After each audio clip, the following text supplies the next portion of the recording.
A few months earlier, in 1922, an archaeologist named Howard Carter was excavating in the Valley of the Kings in Egypt. His goal was a lost pharaoh, Tutankhamun. After years of searching, on November 4th, 1922, they found a staircase. At the end of it was a sealed door with a royal seal on it. On November 26th, Carter made a small hole in the door. Looking inside, he said, "Yes, wonderful things."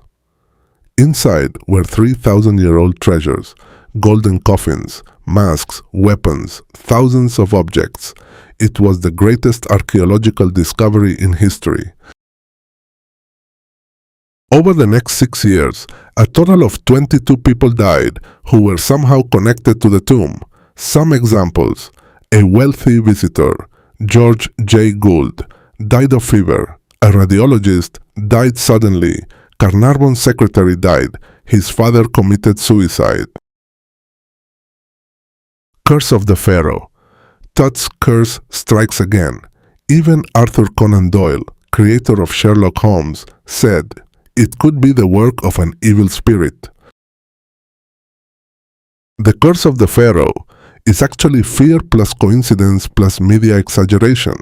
People fear what they don't understand.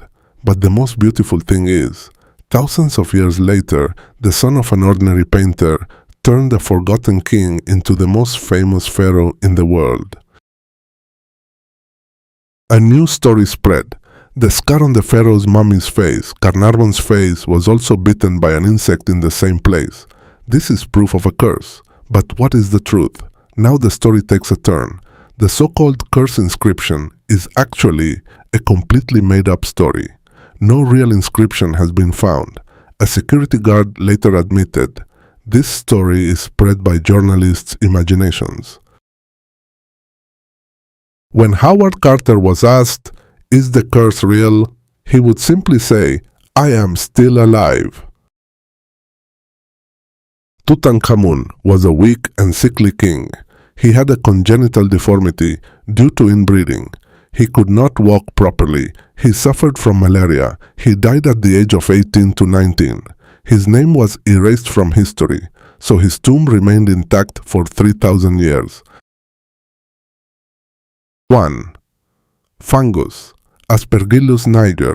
This microbe found in old tombs can cause respiratory problems. 2. There were no antibiotics back then. Even a simple infection could be fatal. 3. Cairo power outages were very common back then. 4. Dog deaths. When you look at the time, they didn't actually happen together. Shortly after this discovery, strange things began to happen. Carter's pet bird was eaten by a cobra.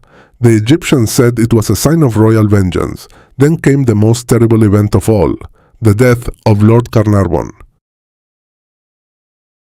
A 2002 study found those who entered the tomb and those who did not, their average life expectancy was almost the same. In fact, the cursed people lived an average of 73 years. The biggest truth, if the curse were true, who would have died first? Howard Carter, the one who opened the tomb. But he lived 16 years and died naturally. 1923. Cairo, Egypt. A wealthy British lord, Lord Carnarvon, lies on his deathbed in a hotel room. High fever, breathing hard. At exactly 1:55 a.m., he breathed his last.